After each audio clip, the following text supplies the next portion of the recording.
सहेलियां 4 दिन की। सहेलियां जिन्हें हम लड़कियां अपनी सगी बहन की तरह मानती हैं, लेकिन अगर वही सहेलियां हमारी खुशियों से जलकर हमारे घर को तोड़ने का काम करे और हम इस बात को समझ भी ना पाएं, तो इसका अंजाम क्या हो सकता है ये तो हम भी नहीं जानते। तो चलिए आज हम देखते हैं रीचा की एक ऐसी कहानी जिसकी अभी अभी नई नई शादी हुई है।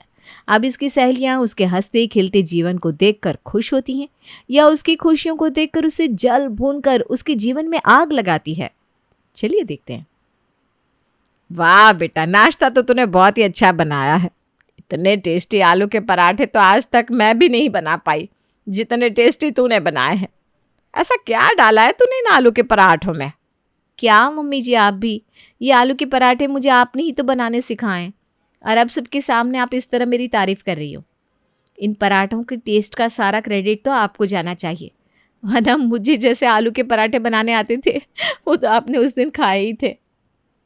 अरे भाभी, अगर मम्मी तारीफ कर रही है तो रख लो ना। आप बहुत किस्मत वाली हो जो हमारी मम्मी आपकी तारीफ कर रही है, वरना मम्मी किसी की तारीफ करते ऐसा तो हो ही नहीं सकता। अच्छा जी हाँ। अच्छा ये सब छोड़ो और भैया आप जल्दी से मुझे 1000 रुपया दो। 1000 रुपये? इतने पैसों का तू क्या करेगी?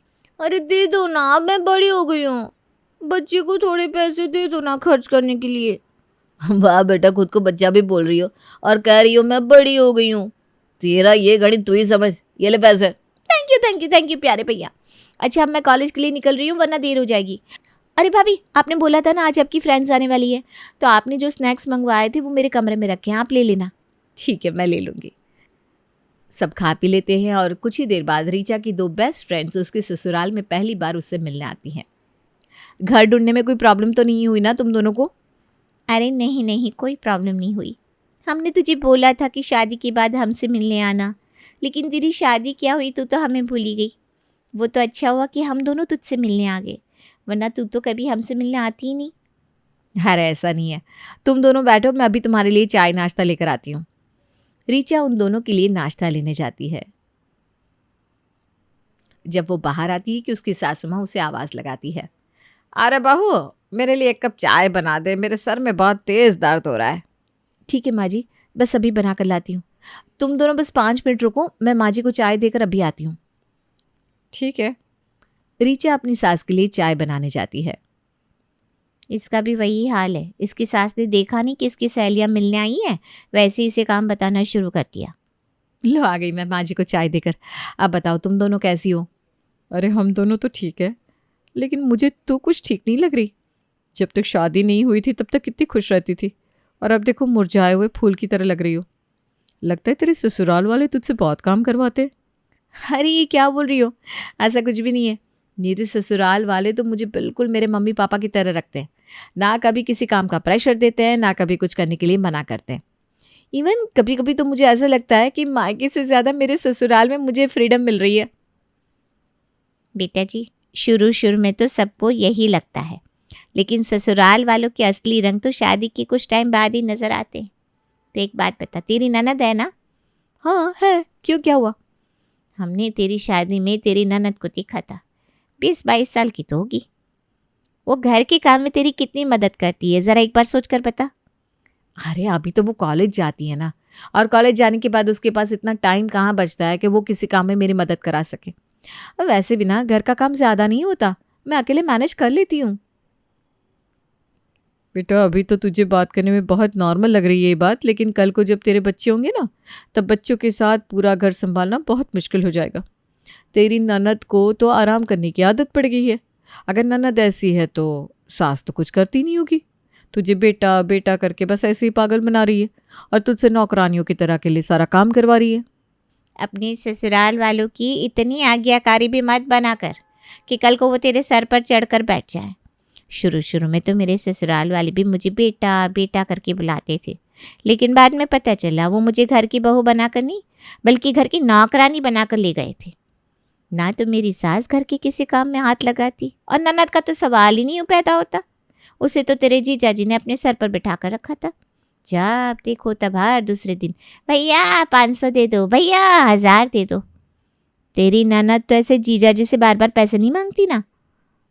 नहीं मतलब मांगती है, जब उसे कुछ ज़रूरी काम होता है तो मांगती है।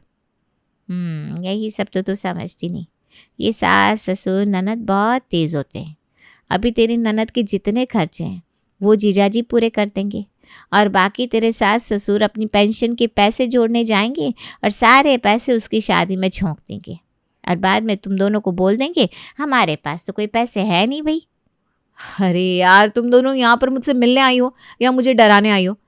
अभी तक तो मैं बिल्कुल ठीक थी, लेकिन तुम्हारी बातें सुन सुनकर अब मुझे भी कुछ अजीब सा लग रहा है।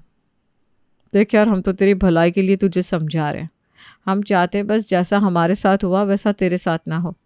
बाकी तू समझदार है। वो दोनों रीचा के मन में ससुराल वालों के खिलाफ ऐसी ऐसी बातें डाल देते हैं कि रीचा भी अब उनकी तरह शक्की हो जाती है, और उस दिन से घर वालों के लिए उसका बिहेवियर भी अजीब हो जाता है। शाम के समय, ये देखो भाभी, मैं आज आपके लिए और मम्मी के लिए ये स्टॉल लेकर आई हूँ। अच्छा, तो सुबह तू मुझसे जो पैसे लेकर गई थी वो इसलिए लेकर गई थी, लेकिन 1000 रुपये में सिर्फ ये स्टॉल तो नहीं आएगी। सच सच बता, तू अपने लिए क्या लेकर आई है? वो ना, मुझे सैंडल लेने थे तो 700 के सैंडल आए, बाकी के मैंने स्टॉल ले लिए। अच्छा, मतलब अपने लिए महंगा खर्चा और मम्मी और भाभी के लिए इतने सस्ते में काम चला दिया। अरे नहीं भैया, ऐसा नहीं है। वो तो मुझे ये स्टॉल अच्छी लगी तो मैंने दोनों के लिए ले ली। वैसे भी ना ये एक के साथ एक फ्री थी तो सस्ते में मेरा काम हो गया। अच्छा, तो इसलिए ये मेरे लिए स्टॉल लेकर आई है। एक के साथ एक फ्री मिल गई तो मुझे एक दे दी, वरना अपने लिए सैंडल और मम्मी जी के लिए स्टॉल लेकर आती। मधु और सोनिया ठीक ही तो कह रहे थे। अपने खर्चे के लिए तो राहुल जी से पैसे लेंगे और अपने पैसों को बचा कर रखेंगे। ये लो ना भाभी, से ओढ़ कर देखो, आपके ऊपर बहुत अच्छी लगेगी। अरे नहीं, अभी बहुत गर्मी है, जब सर्दियाँ आएंगी तब पहन लूँगी। वैसे ये कलर मुझे ज़्यादा पसंद तो आया नहीं। एक काम करो, तुम ये स्टॉल मम्मी जी को ही दे दो। अरे रिचा, रिंकी तुम्हारे लिए इतने प्यार से लेकर आई है, रख लो ना। रहने दो जी, मैंने अभी सुना ना ये स्टॉल एक के साथ एक फ्री मिल रहा था, इसलिए इसने एक स्टॉल मुझे दे दिया, वरना तो छोड़िए। अरे भाभी, आप गलत समझ रही हो, मैं तो मजाक कर रही थी। मुझे एक के साथ कुछ भी फ्री नहीं मिला, मैं आप दोनों के लिए ये खरीद कर लाई हूँ। वो तो मैं और भैया मजाक कर रहे थे, प्लीज़ बुरा मत मानिए। हाँ रिचा। राहुल के इतना कहने पर रीचा बिना मन से वो स्टॉल रख लेती है, लेकिन जैसे ही वो अपने कमरे में जाती है कि राहुल उससे कहता है, तुम्हें आज क्या हो गया था रीचा? आज से पहले तुमने कभी किसी के साथ इस तरह से बात नहीं की, तो फिर आज तुमने रिंकी के साथ ऐसा बिहेव क्यों किया? कितना बुरा लगा होगा उसे। उसे बुरा लगा होगा, आपको उसकी चिंता है, और उसकी बात से मुझे कितना बुरा लगा इस बात की कोई चिंता नहीं। अरे पर इसमें बुरा मानने वाली कौन सी बात थी? उसने बताया ना कि वो मजाक कर रही थी। इतनी छोटी सी बात का भला कौन बुरा मानता है? और अगर तुम इतनी छोटी छोटी बातों का बुरा मानने लगी तो कैसे चलेगा? जब बात बुरा मानने वाली होगी ना तो बुरा लगेगा ही। अगर आपको बेमतलब में अपनी बहन की साइड लेनी है तो ले लीजिए, कोई बात नहीं। मुझे नींद आ रही है, मैं सोने जा रही हूँ। अब तो ये रीचा का हर रोज का हो गया था। उसके ससुराल वाले चाहे उसके लिए कुछ अच्छा बोले, लेकिन वो तो कुछ ना कुछ सोचकर उसका गलत मतलब निकाल ही लेती थी। बेटा, मैंने तुझे कितनी बार कहा है तू ये सेब और केला मत खाया कर। तुझे खाना ही है तो ये अनार रखे ना, इसे खा ले। या अंदर पपीता रखा है, उसे खा ले। जब पता है तुझे सर्दी हो गई है, उसके बाद ये ठंडी तासीर वाले फल खा रही है। ऐसे तो हफ्ते भर में तेरी तबीयत ठीक नहीं होगी। मैं तो जो भी खाती हूँ आपको हमेशा दिक्कत ही होती है। कल दूध पी रही थी तो वो भी नहीं पीने दिया, आज फ्रूट खा रही है तो उस पर भी मना कर रही हो। नहीं खाना मुझे कुछ भी, आप ही खा लो। ये क्या तरीका है रीचा माँ से बात करने का? एक तो माँ तुम्हें तुम्हारे भले के लिए समझा रही है, ऊपर से तुम माँ से इस तरीके से बात कर रही हो। देखिए जी, जिस पर बीतती है ना उसे ही समझ में आता है। पहले जब सब बोलते थे कि ससुराल में तो खाना भी सोच सोच कर खाना पड़ता है तो मुझे यकीन नहीं होता था, लेकिन अब सब समझ में आ रहा है। अरे बेटा, क्या सोच रही है तू? हमने तो कभी तुझ में और रिंकी में ज़रा भी फ़र्क नहीं किया, लेकिन पता नहीं तेरे मन में ये बातें कहाँ से आ रही है। देख, कोई बात है तो अपने मन में मत रख, लेकिन कम से कम इस तरीके से तो मत बोल। मेरे लिए तू मेरी बेटी के बराबर है, मैं कभी तुझ में और अपनी बेटी में फ़र्क नहीं कर सकती। मैं तो बस तेरी तबीयत का सोचकर तुझे ये सब खाने के लिए मना कर रही थी, बाकी मेरा और कुछ मतलब नहीं था। कोई बात नहीं माँ, भाभी की तबीयत खराब है शायद, इसलिए वो थोड़ी चिड़चिड़ी हो गई है। कोई बात नहीं भाभी, आपका जो खाने का मन कर रहा है ना आप खा लीजिए, आपको कोई नहीं रोक रहा। एक मिनट, तुम्हारे कहने का मतलब क्या है कि मैं चिड़चिड़ी हूँ? तुम्हें इतनी भी तमीज़ नहीं कि मैं तुमसे बड़ी हूँ, तुम्हारी भाभी हूँ, तो तुम्हें मुझसे किस तरीके से बात करनी चाहिए? भाभी, मैंने आपको चिड़चिड़ी नहीं कहा, वो तो जब हमारी तबीयत खराब होती है ना तो हम थोड़े से चिड़चिड़े हो जाते हैं। देखिए ना, जब मुझे जुकाम हो जाता है तो मैं भी ऐसा ही करती हूँ। इसलिए मैंने बोला, अरे रहने दो तुम। हाँ रहने दो रिंकी, जब इसे हमारी हर बात का गलत ही मतलब निकालना है तो रहने देते हैं। जब इसे हमारी कोई बात सुननी ही नहीं है तो इसे कुछ भी समझाने का क्या फ़ायदा। मुझे देर हो रही है, मैं ऑफिस जा रहा हूँ। राहुल के जाते ही, आज तक हम दोनों के बीच में कभी किसी बात को लेकर बहस नहीं हुई, लेकिन आज तुम्हारी वजह से राहुल जी मुझसे नाराज होकर चले गए। भाभी, रीचा मुंह बनाकर वहां से चली जाती है। माँ, लेकिन मैंने तो कुछ भी गलत नहीं बोला, फिर भाभी मुझे ऐसा क्यों कह रही है? अरे कोई बात नहीं बेटा, उसकी तबीयत ठीक नहीं है ना, इसलिए उसका स्वभाव ऐसा हो गया है।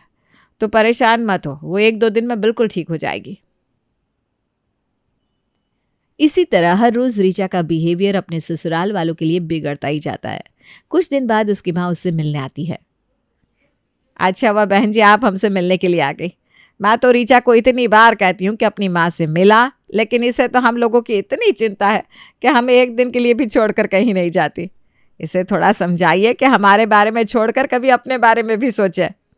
अरे नहीं नहीं बहन जी, शादी के बाद लड़की की जिम्मेदारी उसके ससुराल के लिए ज़्यादा होती है। ज़्यादा मायके आएगी जाएगी तो वही आदत बन जाएगी। अरे भाभी ये लो, मैंने सबके लिए चाय बनाई थी तो आपके लिए भी बनाई थी। आप तैयार हो रही थी ना तो मैं दे नहीं पाई, अभी दोबारा गर्म करके लाई हूँ, पी लीजिए। सबकी चाय पीने के बाद चाय बच गई होगी तो वही मुझे लाकर दे रही हो ना। मुझे नहीं पीनी कोई चाय, इसे तू ही पी। चलो मम्मी, हम कमरे में चलते हैं। रीचा अपनी माँ को कमरे में लेकर जाती है। रीचा की माँ को उसके ससुराल वालों के साथ उसका व्यवहार बिल्कुल भी अच्छा नहीं लगा। वो उससे कहती है, बेटा मैं नहीं जानती क्या बात है, लेकिन तू अपने ससुराल वालों के साथ जिस तरह से पेश आ रही है मुझे ये बिल्कुल भी अच्छा नहीं लग रहा।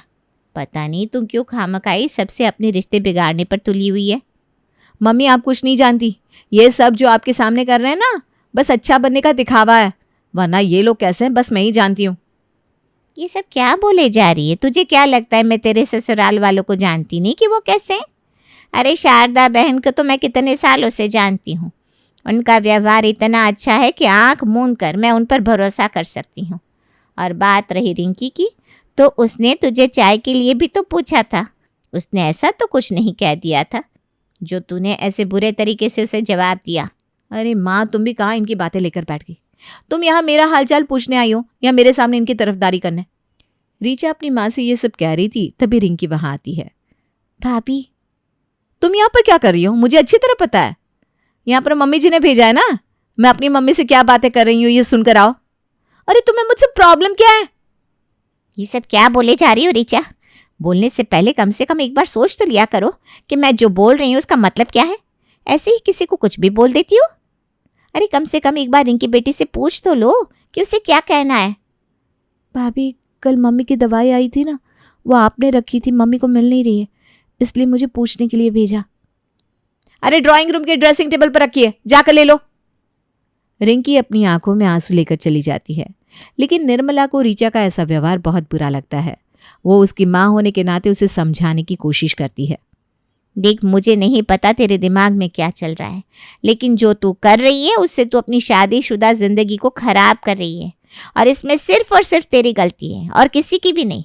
कोई सीधे स्वभाव से भी तुझसे बात करने आता है तो तू उसका उल्टा मतलब निकाल लेती है। न जाने उनके मुंह पर क्या क्या बोल देती है। तुझे यहाँ पर कोई पलट कर जवाब नहीं दे रहा, इसका मतलब ये नहीं कि तू किसी को कुछ भी बोलेगी।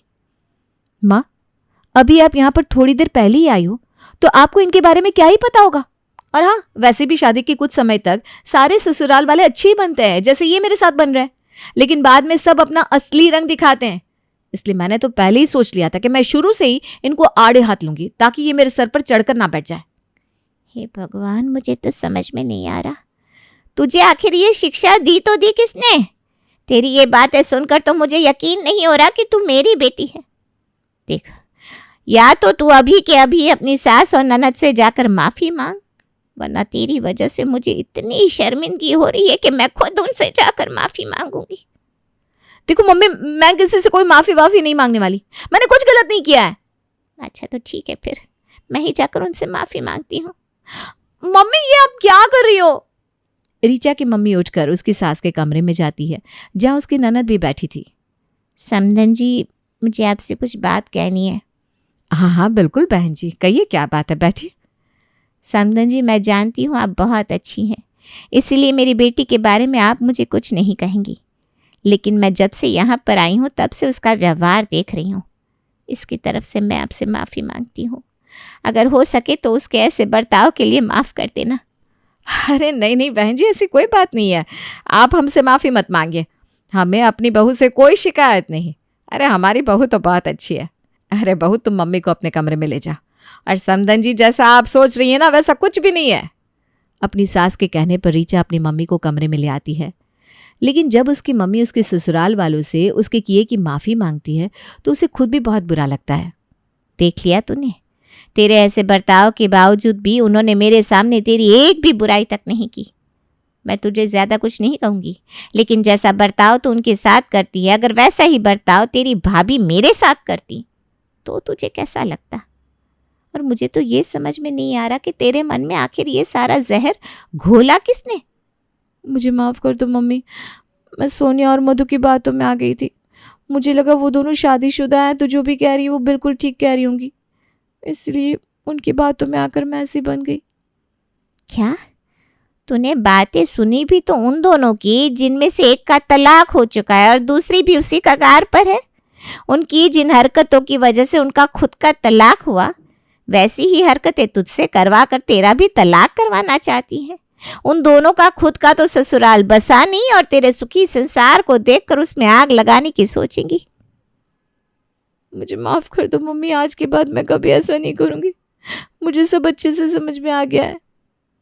चल कोई बात नहीं, देर आए दुरुस्त आए, लेकिन कम से कम तुझे अपनी गलती का एहसास तो हुआ।